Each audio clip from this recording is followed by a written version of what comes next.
Welcome to another edition of Tankin' Giants. But all kidding, not kidding, aside, I'm Matt.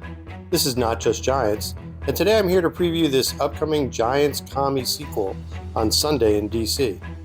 Under normal circumstances, I'd have a high degree of confidence in coming out of Washington with a win. Last year with Daniel Jones, we were 1-0-1 and really should have won both games.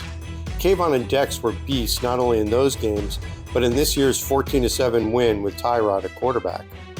But now, with third stringer Tommy DeVito at the helm, no Darren Waller, Leonard Williams, or Adoree Jackson, the commies are currently 9.5-point favorites.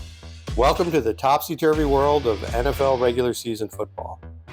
Since the Giants' loss, Washington has gone 1-2 in 3 close games, a 38-31 loss to Philly, a 20-17 win against the Patriots, and a 29-26 loss in Seattle to the Seahawks.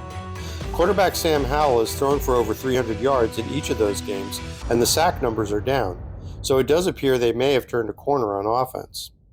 That said, their 32nd ranked defense, with edge rushers Chase Young traded to the 49ers and Montez Sweat to the Bears, is definitely worse than it was when they played the Giants. Unfortunately, that may not matter too much if the inexperienced, talent-challenged DeVito is unable to take advantage of that increasingly porous defense. Expect Washington to take a page out of last week's Dallas Cowboys playbook by loading the box against Saquon and daring Tommy D to beat them in the passing game. The Giants did score 17 points in Dallas as their second-half offense came to life a bit in garbage time. Perhaps they found something they can build on against an exploitable commie pass defense if DeVito is willing to take more shots downfield. As for New York's defense, unfortunately, the formidable pass rush that terrorized Washington the last 3 times they've played appears to have lost its mojo. One has to wonder how, after allowing Dallas to rack up nearly 600 yards of offense last week, this somewhat depleted G-Men D is going to get stops in this game against a surging Washington offense. Would be fun to see Azeez and Kayvon both have strong outings in this one. And in the grand scheme of things, since we're not making the playoffs, I'd rather see this team have as poor a record as possible so that we can draft Caleb or Drake.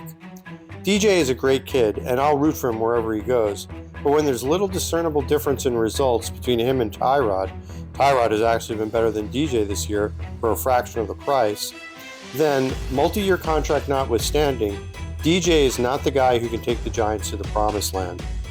When healthy, the Giants have shown that they're a fringe playoff team, but that's their ceiling with Daniel Jones.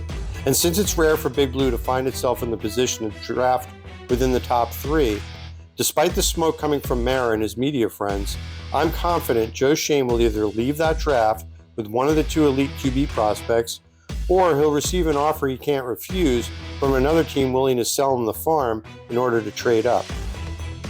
Either way, Schoen will do what's best for the organization, and Mara will have to accept the fact that the Giants can and will do better than Daniel Jones. Not his fault, but from this day forward, I'm officially changing DeVito's nickname from Touchdown to Tankin'. Let's go!